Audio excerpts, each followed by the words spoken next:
بسم اللہ الرحمن الرحیم۔ السلام علیکم ناظرین، عمران خان نے صرف ایک ہی انٹرویو کے اندر حکومت کی بنی بنائی تمام کی تمام گیم پر پانی پھیر دیا۔ ناظرین، وہی لوگ جو کہہ رہے تھے کہ عمران خان پاکستان کی فوج کو متنازع بنا رہا ہے، اب ان لوگوں نے خود ہی آرمی چیف کی تقرری کو متنازع بنانا شروع کر دیا ہے۔ عمران خان نے گزشتہ روز کامران خان کے انٹرویو میں کہا کہ امریکہ کے ساتھ تعلقات میں اونچ نیچ ہوتی رہتی ہے، تمام تر مسائل کے حل بھی ہوتے ہیں۔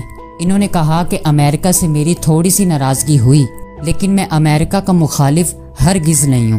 میرا کام پاکستان کے مفادات کا تحفظ کرنا ہے، امریکہ سے غلامی نہیں دوستی چاہتا ہوں۔ ناظرین، سابق وزیر اعظم عمران خان نے کہا کہ امریکہ کی جنگ میں شرکت کر کے ہمیں ذلتی ملی ہے، ہم امریکہ سے برابری کی سطح پر تعلقات چاہتے ہیں، واشنگٹن کے ساتھ تعلقات اچھے ہونے چاہیے۔ امریکہ میں ہماری بڑی طاقتور کمیونٹی ہے، میں صرف اتنا کہتا ہوں کہ پاکستان کو کسی جنگ میں استعمال نہ کیا جائے، ہم کسی کی طرف جھکاؤ نہیں رکھنا چاہتے۔ اور عمران خان نے مزید کہا کہ میرے یورپی یونین سے بھی تعلقات اچھے رہے، بورس جانسن اور ڈونلڈ ٹرمپ سے بھی میرے تعلقات اچھے رہے۔ امریکہ کے دورے میں ڈونلڈ ٹرمپ نے مجھے بہت عزت دی، جس کے نتیجے میں آج میں باہر ہوں، کیونکہ امریکہ بھی ڈونلڈ ٹرمپ کی عزت نہیں کرتا۔ امریکہ سے تعلقات خراب ہونے کے ساتھ عمران خان نے کہا کہ انہوں نے روس کا دورہ کیا، جس کے بعد یوکرین اور روس کی جنگ شروع ہوئی اور اسی مسئلے سے ہی زیادہ پریشانی شروع ہوئی تھی۔ انہوں نے کہا کہ مجھے کیا پتا تھا کہ روس کا دورہ کرتے ہی روس اور یوکرین کے درمیان جنگ شروع ہو جائے گی۔ اور ساتھ عمران خان نے ملکی معیشت کے حوالے سے اپنی تشخیص کا اظہار کرتے ہوئے کہا کہ IMF کہہ رہا ہے کہ پاکستان کے حالات سری لنکا کی طرف جا رہے ہیں، پاکستان کی عوام سری لنکا کی طرح سڑکوں پر باہر آ سکتی ہے اور موجودہ حکومت کی ہر چیز ناکام ہو رہی ہے۔ بیرون ملک سرمایہ کاروں کو بھی اس حکومت پر اعتماد نہیں ہے۔ انہوں نے کہا کہ پاکستان سنگین دیوالیہ ہونے کی جانب گامزن ہے۔ اگر معاشی استحکام نہ آیا تو مجھے خوف آ رہا ہے اور یہ خدشہ ہے کہ قرض دینے والے ممالک ہماری نیشنل سیکیورٹی کو کمزور کریں گے۔ عالمی ادارے کے مطابق سردیوں میں گیس کی قیمت 250% تک بڑھنے والی ہے۔ سیلاب کا فالٹ آؤٹ سردیوں میں آئے گا، قرضے بڑھتے جا رہے ہیں، ملک کی ایکسپورٹ گر رہی ہے۔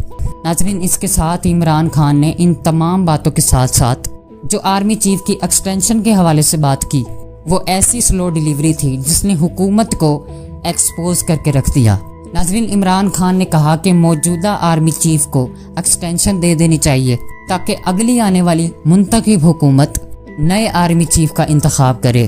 ناظرین، اس کے بعد خواجہ آصف کی جانب سے ایک بیان سامنے آتا ہے جو کہ پاکستان کے وزیر دفاع ہیں۔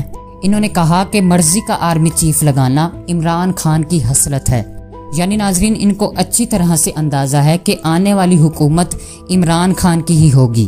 ناظرین، جب عمران خان نے کہا تھا کہ اگر کوئی محب وطن آرمی چیف آ گیا اور اس پر تمام امپورٹڈ بھکاریوں نے اتنا زیادہ وابلہ کیا کہ عمران خان کے خلاف دہشت گردی کا کیس بنا دیا گیا، اب سوال یہ پیدا ہوتا ہے کہ جب تمام چینلز محب وطن ہیں تو کوئی بھی آرمی چیف آ جائے تو اس میں کیا بات ہے؟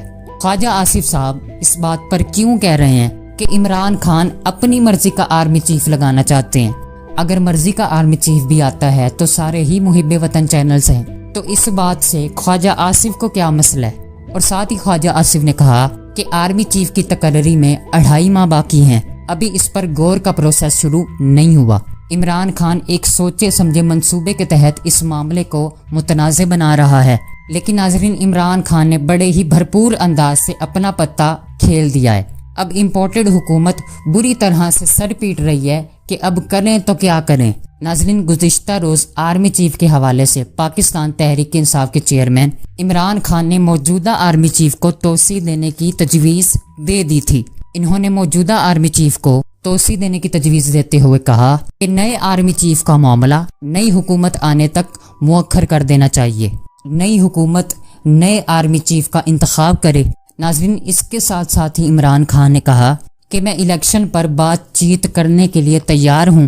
انہوں نے کہا کہ مجھے اسلام آباد ہائی کورٹ میں اگر بولنے کی اجازت ملتی تو شاید میں معافی بھی مانگ لیتا۔